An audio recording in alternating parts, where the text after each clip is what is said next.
Good day po sa lahat, si Fiscal EJ po ito. Big news today. The House Justice Committee just voted unanimously finding probable cause to impeach Vice President Sara Duterte.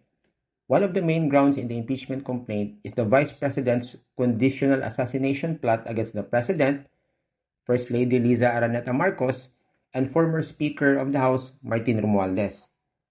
Now, many are asking me, Fiscal, with this impeachment moving forward, is this plot actually a crime? Can she be jailed for this? Today, let's separate the legal technicalities from the constitutional accountability. Let's break it down. First, let's talk about the law. Under Article 282 of the Revised Penal Code, grave threats is a crime against personal security. Para makonvict ang isang tao, kailangan mapatunayan ang animus intimidandi, yung seryosong intensyon na manakot. The law has two modes. The first mode is found in paragraph 1, the conditional threat. Ito yung threat with a demand or exaction. For example, papatayin kita kung hindi ka mag-resign. The second mode is found in paragraph 2, the unconditional threat.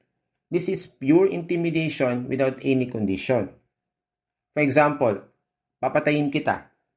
As simple as that. So, does VP Sara's statement fit here? Balikan natin yung sinabi niya verbatim. May kinausap na ako na tao. Sinabi ko sa kanya, kapag pinatay ako, patayin mo si BBM, si Liza Araneta, at si Martin Romualdez. No joke.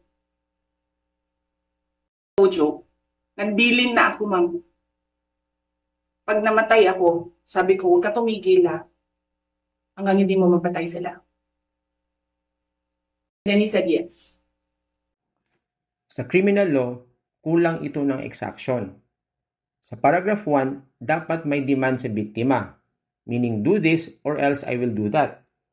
Dito, sa sinabi ni VP Sara, walang demand sa mga target. It's just an instruction of revenge. Now, because of this technical gap, defense lawyers of VP Sara will argue that it doesn't fit the strict definition of grave threats as a crime. And they might be right, technically. Pero wait, just because it might not be a crime, it doesn't mean innocent or okay na ang conduct. Dito papasok ang tinatawag nating constitutional accountability. Ang impeachment proceedings po ay hindi lang tungkol sa paglabag sa revised penal code. It's about fitness for office. Pag-usapan natin ngayon ang dalawa sa mga grounds ng impeachment, ang other high crimes at ang betrayal of public trust. Sa other high crimes, hindi po kailangan ng court conviction dito. It refers to acts that are extremely immoral and incompatible with the dignity of the position. In betrayal of public trust naman, this is the catch-all provision. Kapag ang pangalawang pinakamataas na opisyal ng bansa ay nag-orchestrate ng assassination plot, even if conditional, that is a direct violation of the oath to uphold the Constitution. Look, the defense team will most likely focus on the conditional loophole to win in a criminal court.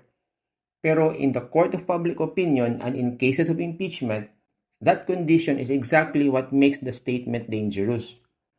The question isn't just, did she break a penal law? The real question is, can you trust a public official who treats political assassination as a valid contingency plan? Ang public office ay isang public trust. And when the trust is broken, you don't need a penal code conviction to justify removal. You only need to prove that she is no longer fit to hold the position. So yan lang po ang nais kong ibahagi today and see you in my next video. Maraming salamat po.